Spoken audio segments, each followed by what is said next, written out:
Hi guys, hope everyone's keeping really well. I know it's been a wee while. I've not really been buying boards very much, although I have pushed the button on a Seaside and Beyond, so hopefully have a review of that eventually. And something a little bit different and special, I've just decided to do the video of this. It's still in its hot coat stage. It'll get sanded, so it won't be as nice and shiny as this when it's finished, unfortunately, unless I can be bothered really polishing up. But yeah, we've got this little asymmetric board, so it's a bit different. It's like I really wanted to do an asymmetric board, and I've always wanted a black board. You shouldn't really do, well, you can do black boards, but black boards aren't ideal because they suck up a lot of heat, and you start leaving them out in the sun and stuff, you'll lose your wax, and worse, they might even delaminate. So yeah, I mean, I'm pretty careful with my boards, and I only take them out just from here to down the road, and don't leave them sat in the car, so it shouldn't be a problem, but they definitely do retain heat, so you've got to be careful with that. So yeah, this board is well, it's an ASYM, so it's like 6 something, 21 and a something and something, with a something tail and a something nose and a something concave. It's an ASYM. No, not really. It's actually 6 foot, 21 and 7/8 and 2 and 7/8, and basically what I've done is we've gone for we've got this is a goofy setup, so we've gone for a swallowtail toe side keel fin, we've gone for a round tail heel side quad fin. So yeah, if you want to know a bit more about ASYM theory, I'll talk through it a bit, but I've got another video of the Lost Masym, and that sort of talks through some of the ASYM theory, but the basics of it is it's just body dynamics, really. Your modulation that you can do and the pressure that you can put on and how well you can control it on your toe side compared to your heel side is quite different, because obviously on the front of your foot you've got all this modulation, like when you're accelerating or braking in the car, you can do that. But if you had to drive backwards and you had to accelerate and brake with your heel, it's a lot harder to control that force, and you're sort of doing more of a leaning your body weight and sticking your butt out and leaning into it. Whereas on the front you can lean into it quite heavily, but you still got that control of your toes just holding onto the board. So yeah, that's the theory. And then also, if you've ever had a fish and it doesn't go fantastic backside, that's because if you're on the other side, when you're trying to turn this fish tail, it's kind of digging into the water on a side that you don't have as much control, so it's harder on your backhand. It's harder to push this in and feel what it's doing accurately. So that's why the round tail's on this side. So if you can imagine, obviously I'm goofy, so imagine if this would be backside.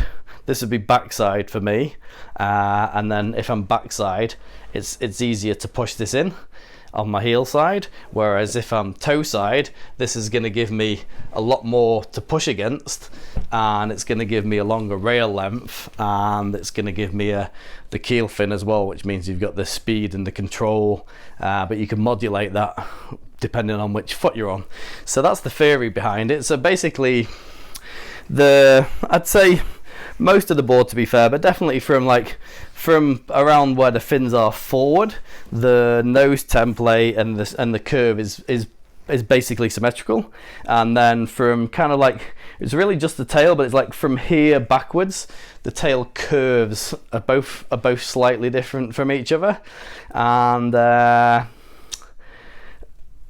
the fin setup obviously is the big difference on this. So we've gone for, like I say, there'll be a keel on this side and there'll be quads on that side. So that's the big difference. You got 2 different fin setups that you're actually playing with. That's why I wanted to try a fully dedicated asymmetric, because the Masym's quite good, but the tail is asymmetric, but the fin setup and everything else isn't, and you definitely still feel the difference in that. It's quite it's almost interesting, because it's like there's a benefit to it because it makes life easier on your backhand and you get more drive and grip and projection on your forehand, but you have to remember that the board doesn't surf the same on both sides. It's only slightly different on that, so it'd be interesting to see how very different it is on this. So it's like the advantage of a looser board on your heel side is great, but you have to get unused to riding a board that feels the same on both sides, if that makes sense. So it's like the good thing is that restriction that you would usually have on your heel side kind of disappears, and you get like some additional benefits on your toe side. So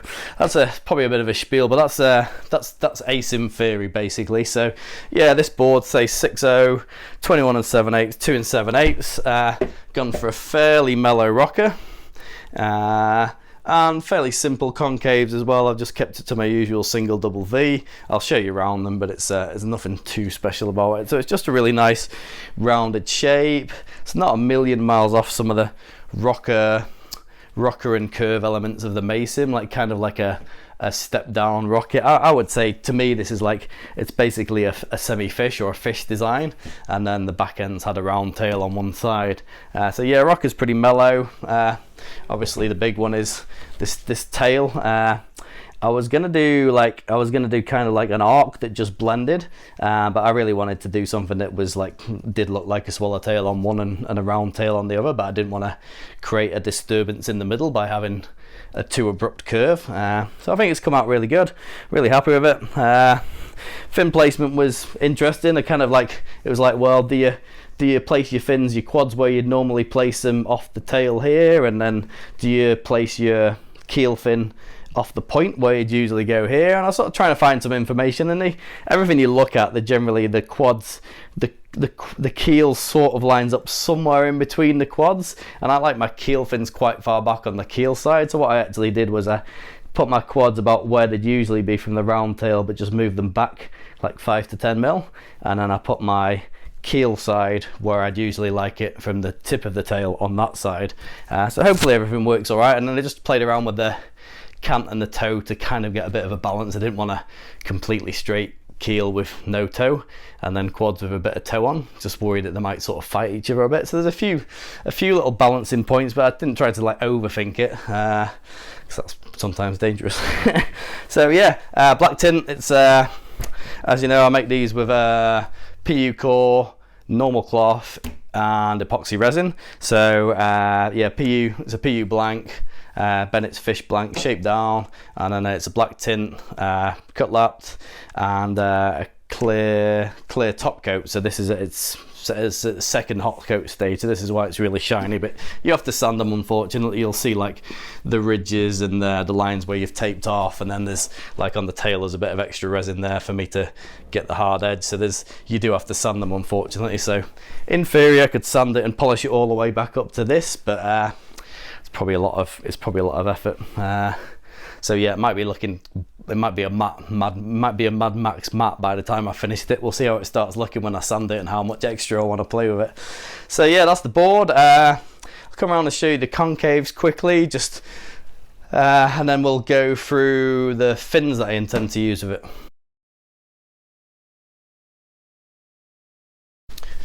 So concaves on the ASYM, nothing too crazy. I think the board's probably different and crazy enough without going crazy on any concave, so I hope you can see that all right. But basically it's just my usual single concave. I usually start that about where the rocker breaks up front, and then try and get it to be deepest just under where I expect my front foot to be. You can sort of see that single running through, and then probably about 6 inches, about a shaker away from the front of the fins, I start to slowly blend it into a double. So by the time we get to the front of the fins here, should be seeing a double concave. You should be able to see the scoop either side there, even on the black.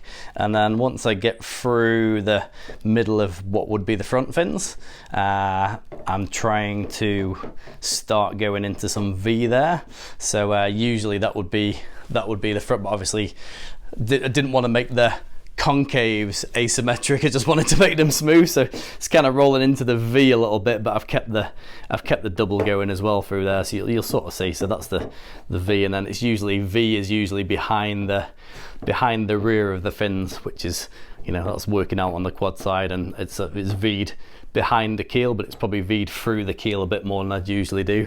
And then it'll be sort of V to flat off the tail, but you can see this resin build up there. Probably sometimes like you tape it level and it still builds up anyway, just with gravity, so probably a bit too much, so I'm just gonna have to sand that back off. But the good thing is having that little bit extra, if you extenuate your V and you've got a little bit extra resin there, you can sort of tune that hard edge a bit better.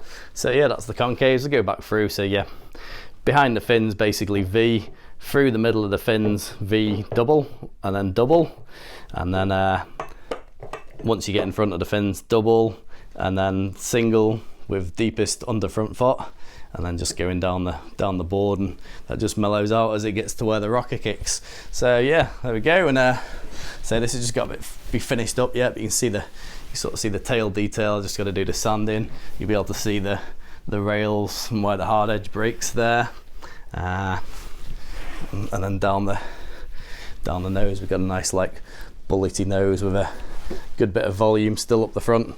Just got to clean. So this is the line where I've taped off both sides, so unfortunately all that's going to be sanded off, and you can, so it's shiny, but you can still see the brush strokes in the top of there. Yeah, that's about it.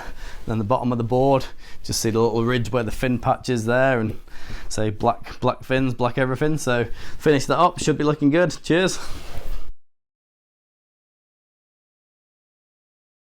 So this is where the board starts to look a little bit more wacky and interesting. And to be fair, I also picked some rear quads that I've really liked before in fish, but they actually look a bit wacky. But I wanted, my brain was just like black. I want a black board, black leash plug, black fins. I've even tried to find, there's some black wax that you can get, so hopefully I'm getting some black wax too. It's just like, I just wanted like jet black everything, so it's like you can hide it behind your wetsuit and no one even sees it. It's kind of like a stealth mission or a prototype board, so it's pretty funny. So yeah, obviously there we go. So you look at the toe side and you've got a keel there. I'm going to use I'm going to start trying it with this Surf and Show Naked Viking keel first. So Noel Salas makes his own branded fins, are actually really good. They're quite they're big and practical, good surface area. So yeah, anyone that watches Surf and Show, which I'm sure a lot of people do, those are his fins and they're really good. And then on the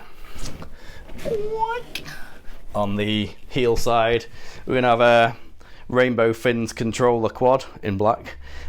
So yeah, I think it'd probably go quite good, to be honest. You know, you can sort of see how much they'd start to look a bit different and wacky once you get this far. So yeah, that's the, you know, obviously it's going to look like a keel fish when you're that way, and it's going to be like a quad fin that way. So just come around and show you a little bit closer.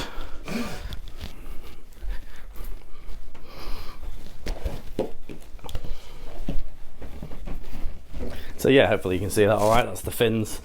So you'll see a little bit of mess still there, and there's a bit of a bulge there to clean off. That's the extra that I like to put a bit on to get the rail down. Probably went a bit far. You go too far, you've only just got to sand it off again. So that's that. And yeah, to the other side, there you go. You got your keel. So yeah, it'd be interesting to see how it rides. Like I say, in theory, you get the speed and grip of the fish on the toe side, and then the quads will just hold around the smoother turn and give you more to lean against without spinning out on the backside. And with that round tail, that also complements that. So that's the theory behind it. So yeah, thanks for watching, and we'll see you again soon. I've got another couple of boards I'm making, but I'm probably gonna basically sort of pack in shaping, or not intending on doing as much shaping after that. Bad back, and I've got dermatitis as well, so my fingers start falling apart when I shape and stuff like that. It's just like there's no money, unfortunately, and it's like you barely get for buying at retail with the expensive materials I use. You sort of getting your money back if you're lucky. It's nice though. I mean, you get to experiment, you get to make something cool, and there's quite a lot of people that have got my boards that are really stoked on them. So that's really nice, especially when you're local and you see people surfing your boards and surfing them well. It's pretty cool. So yeah, no, it's definitely been a good experience. Yeah, we'll catch you in the next one. Cheers, guys.